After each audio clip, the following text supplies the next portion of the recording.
আসসালামু আলাইকুম প্রিয় দর্শক, আপনারা কেমন আছেন সবাই? তো আপনারা দেখতে পাচ্ছেন এখানে খাড়ো গরম মশলা নিয়েছি অনেকগুলো, একটা মোটা এলাইচি নিয়েছি, আর গোটা ধনে, গোটা জিরে, গোটা গোলমরিচ, শুকনো লঙ্কা, আর নিয়েছি একটা জাবিত্রী আর দালচিনির টুকরো, মানে সব মিলিয়ে আমি সবগুলো গরম মশলা নিয়েছি। আর এখানে আধা কিলো বোনলেস চিকেন নিয়েছি টাটকা, আর এখানে আধা কিলো ছোলার ডাল কালকে আমি ভিজিয়ে রেখেছিলাম রাতে। যেহেতু আমাদের আজকে প্রথম রোজা, তো ফ্রেশ খাওয়াটাই কিন্তু ঠিক, আর আমি ওই জন্য ফ্রিজ করে নিই। তো আজকে আমি টাটকা বানাচ্ছি, এই টাটকা ফ্রেশ কাবাব খুবই সুন্দর লাগবে। তো আমি আজকে সামি কাবাব বানাবো চিকেন আর ছোলার ডাল দিয়ে। তো আপনার সঙ্গে থাকুন, আশা করছি ভিডিওটা ভালো লাগবে। তো এই যে প্রিয় দর্শক, আমি এখানে কড়াইয়ে তেল দিয়ে আর এখানে আদা রসুন বাটা দিয়ে দিলাম, একটু তেলে ফ্রাই করে নিলাম। আর এই যে কয়েকটা রসুনের কোয়া আর একটা ছোট পেঁয়াজ দিয়ে দিয়েছি, আর এখন ছোলার ডালটা দিয়ে দিয়েছি। তো এখন এই দেওয়ার পরে চিকেনটাও দিয়ে দেবো। তো আপনার সঙ্গে থাকুন, আশা করছি ভালো লাগবে। ভালো লাগলে অবশ্যই একটি লাইক দেবেন, একটি লাইক দিয়ে কন্টিনিউ করবেন, আর সাথে থাকবেন, স্কিপ করবেন না। এই যে আপনারা দেখতে পাচ্ছেন আমি পুরো চিকেনটা দিয়ে দিলাম, আর এখন আমি সুন্দর করে মশলা দিয়ে আর সেদ্ধ হতে দিয়ে দেবো ঢাকনা দিয়ে ঢেকে। তো প্রিয় দর্শক, এই যে আমি সবগুলো মশলা ভালো করে দরদরা করে নিয়েছি। আবার যখন আমি এই পেস্টটা তৈরি করব কাবাবের জন্য ব্যাটারটা, তখন আমি আবার ভালো করে পিষে নেব। তো প্রিয় দর্শক, এখানে একটু স্বাদ মতো নুন দিয়ে দেব, আর একটু হলুদ গুঁড়ো দিয়ে দেব পরে। আর এখানে আমি একটু শুকনো লঙ্কা বাটা দিয়ে দিলাম, আর হলুদ গুঁড়ো দিয়ে দিলাম।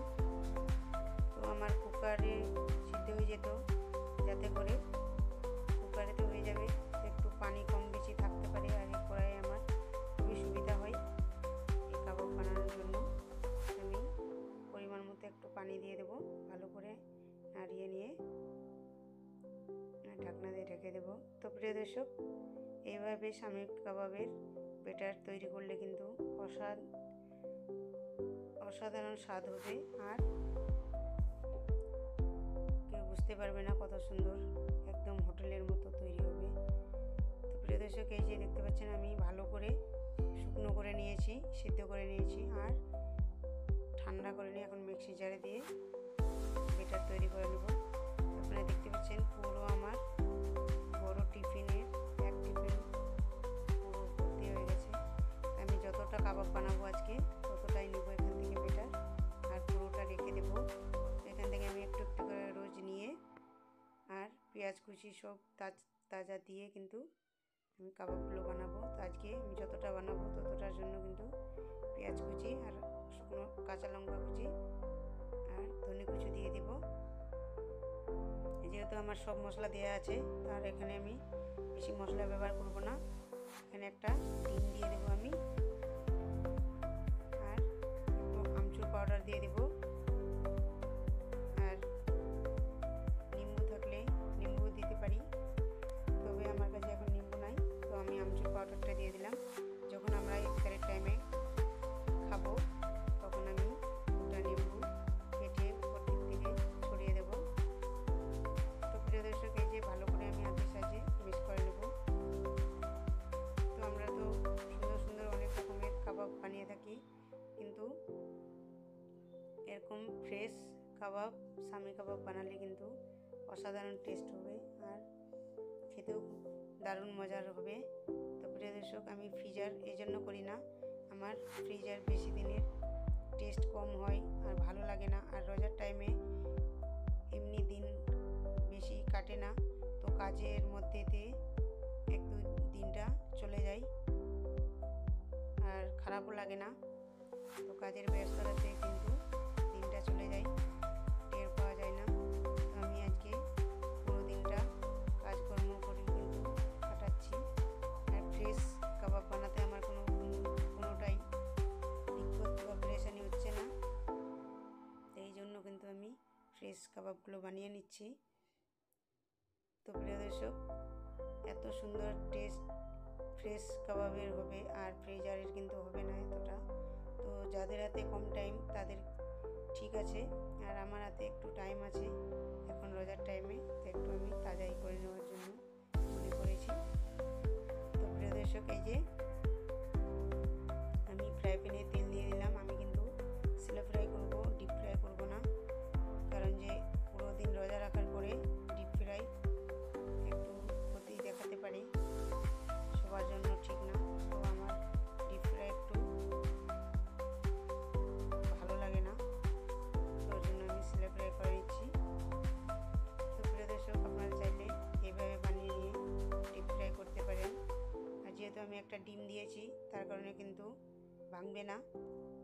তো এই যে প্রিয় দর্শক, আমি পুরো কাবাবগুলো দিয়ে দিলাম, আর ভালো করে এখন আমি এপিট ওপিট ভালো করে উল্টে পাল্টে এই কাবাবগুলোকে ভেজে নেব। তো এই কাবাবগুলো বেশি তেলও লাগে না এইভাবে কাবাব তৈরি করলে।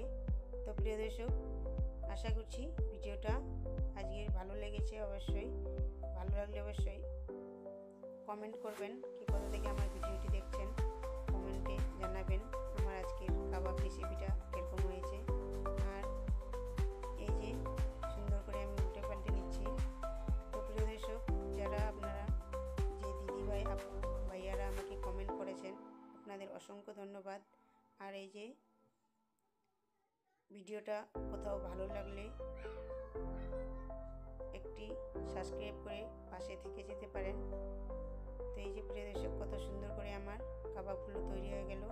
আর আপনারা দেখতে পাচ্ছেন পুরো আমার এদিকে বেটারটা আছে, এখানে আমি পুরোটাই রেখে দিলাম, ফ্রিজে রেখে দেবো। আর একটু একটু করে নিয়ে রোজ কিন্তু আমি কাবাব বানিয়ে নেব।